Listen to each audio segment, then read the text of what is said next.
Hi everyone, my name is Evan Reef, and today I will be diving into the very controversial and exciting history of the United Fruit Company.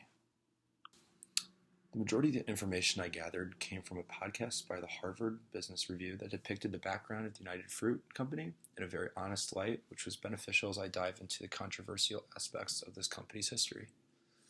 To start, United Fruit is a banana growing and distributing company that through the timeline of this presentation became the largest fruit conglomerate in the Americas and beyond. United Fruit was founded by two Boston businessmen who were in very different industries. The first one was Minor Keith, depicted in the picture on the right, and he developed railroad systems in Central America and Colombia. A very interesting aspect about Mr. Keith was that he was already planting bananas plantations along his railroad lines to cheaply feed his employees. The second businessman involved, Andrew Preston, currently owned Coston Fruit Company when the two men met and merged into United Fruit. Before the 1850s, almost no one in the U.S. had seen a banana before. The only instances of bananas being sold in the U.S. were when wrapped in aluminum foil at very high-end stores for the wealthy as a delicacy. After the founding of United Fruit, Keith had his railroad network and plantations in Central America with an emerging market in the southeast portion of the U.S., while Preston grew his bananas in the West Indies and ran the Great White Fleet and sold to the northeast U.S. region. The Great White Fleet, mentioned at one point, was the largest streamlined shipping fleet in the world. The company shipped most of Preston's bananas from the Caribbean area in the West Indies to the U.S. In the year 1900, United Fruit owned over 212,000 acres of land. 54 years later, in 1954, owned over 603,000 acres of land scattered through Central America and the Caribbean. Railroads from Central America brought bananas to the U.S., while the Great White Fleet took care of shipping from the islands in the West Indies. To put the size of this company in some more perspective, United Fruit also owned 85% of the shares of the largest British fruit import and shipping company, Elders and Fifes.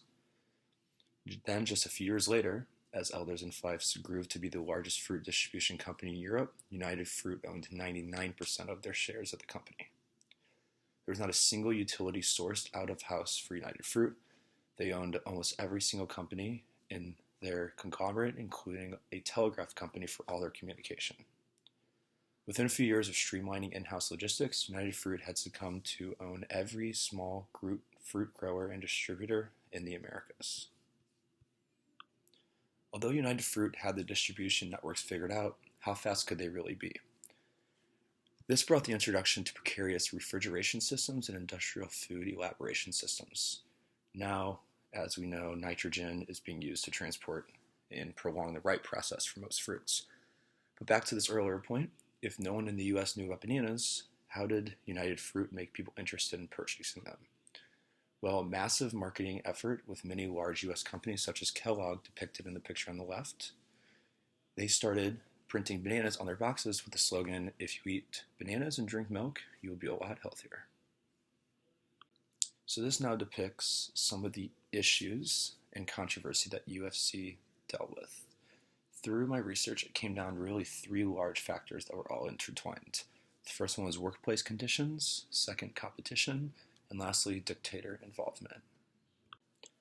Guatemala, Central America's largest concentration of the fruit plantations and United Fruit headquarters, the working conditions were not sustainable from the start.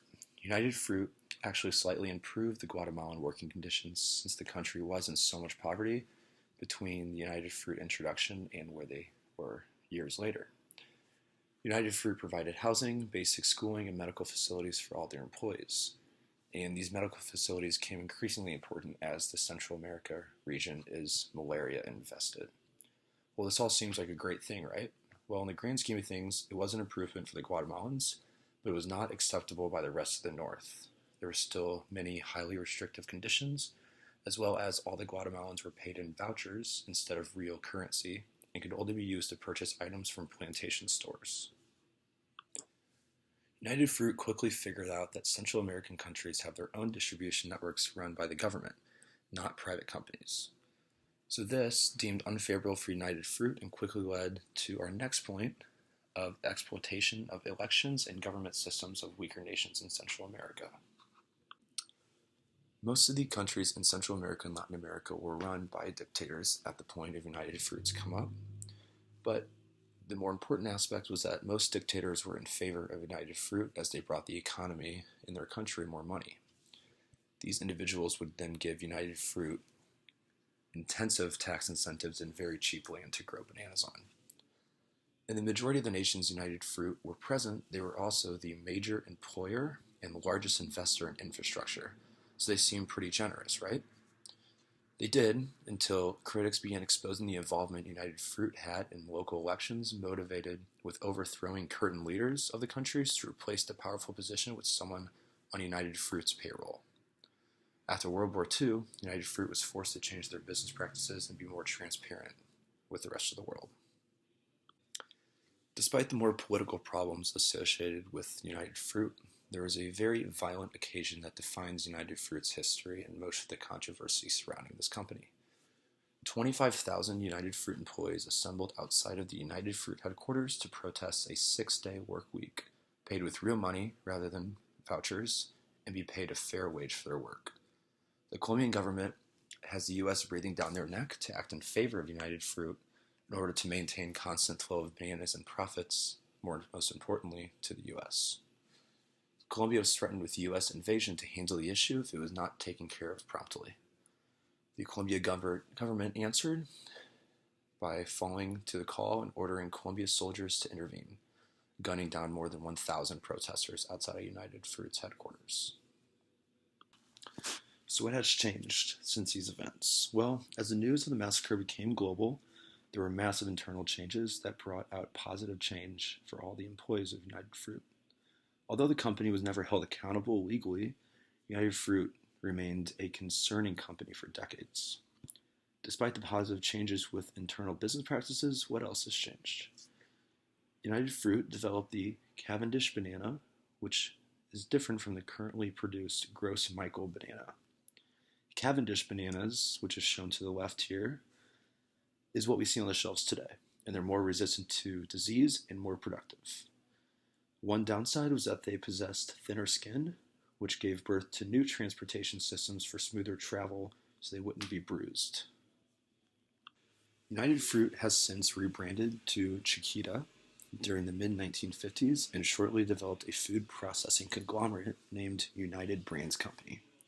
The majority of the bananas on your grocery store shelves are from Chiquita plantations, so it's important that you know the controversial past for the United Fruit Company. Thank you.